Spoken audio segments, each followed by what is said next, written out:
Sud Radio, tous au jardin.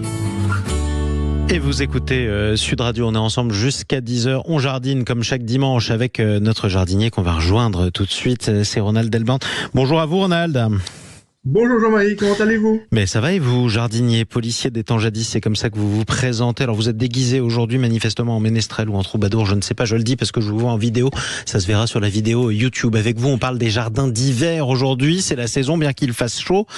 C'est quoi un jardin d'hiver ? Alors, Jean-Marie, ce qui se passe, c'est que par rapport au Moyen-Âge, donc ce que je vous présente costumé aujourd'hui en seigneur des temps jadis, c'est que nous avons une évolution de tout ce qui est technologique qui permet d'être actif au jardin, même en période hivernale, alors que, à l'époque du Moyen-Âge, ils étaient blottis au coin du feu, ils étaient obligés d'attendre que la mauvaise saison se passe. Donc ça, c'est la première chose, c'est ce qui a changé. Oui, c'est ce qui a changé. Ce qui fait qu'à l'heure actuelle, tout en gardant bien présent à l'esprit qu'on doit conserver la localisation géographique de ces plantations, on n'ira pas planter chez les ch'tis comme on va planter à Marseille à la même période. Voilà. Il est clair qu'on n'obtiendra pas le même rendement. Hein. Bien sûr, on n'obtiendra pas la même chose. Alors, qu'est-ce qu'on peut y faire dans un jardin d'hiver ? Alors, vous avez la possibilité, donc on va parler plutôt des climats plus froids, parce que c'est ce qui permet d'envisager le plus rude, entre guillemets, sachant que plus on descend dans des climats tempérés, plus on va avoir de facilité à profiter de son jardin déjà des périodes des précoces, Bien je vais sûr. dire.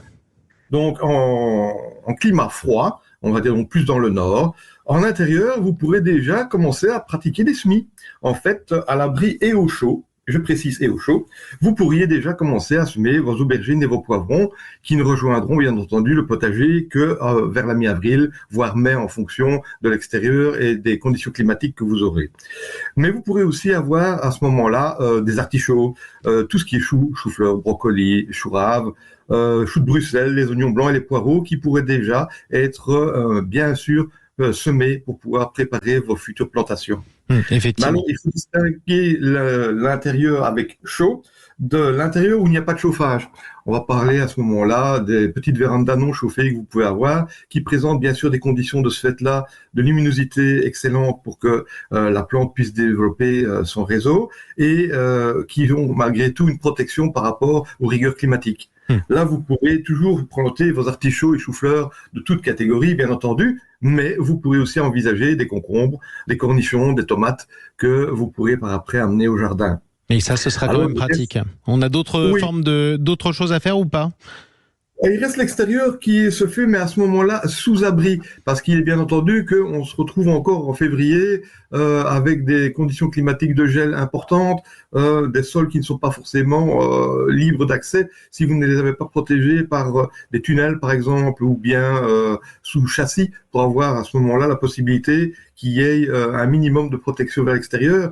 Et là, vous pourriez déjà envisager des carottes à forcer, ou des navets hâtifs, voire des épinards et des radis. Exactement. Alors, on peut parler de taille en un mot ? Oui, à l'extérieur, quand vous vous occupez pas de cela, vous avez bien entendu le fait que vous pouvez finir de tailler donc vos fruitiers à pépins. Mais alors, il faut aussi penser à pailler et amender les fruitiers. Donc, amender, c'est leur apporter tout ce qui est un nutriment complémentaire pour avoir une bonne santé et vous produire des fruits en quantité et des fruits de qualité, bien entendu. Alors, pour tous ceux qui seraient déjà fleuris, vous allez avoir la possibilité, éventuellement, si on envisage la condition climatique avec de fortes gelées qui seraient annoncées, des voiles d'hivernage, ce genre de choses, pour pouvoir protéger les fleurs qui sont déjà sorties. Tout le monde a en mémoire, malheureusement, les images de ces brûlots qui sont installés dans certaines productions de fruits pour essayer d'éviter qu'on ne perde les fleurs déjà venues avec les conditions climatiques, les fortes gelées qui seraient à prévoir éventuellement. Ça fait partie des...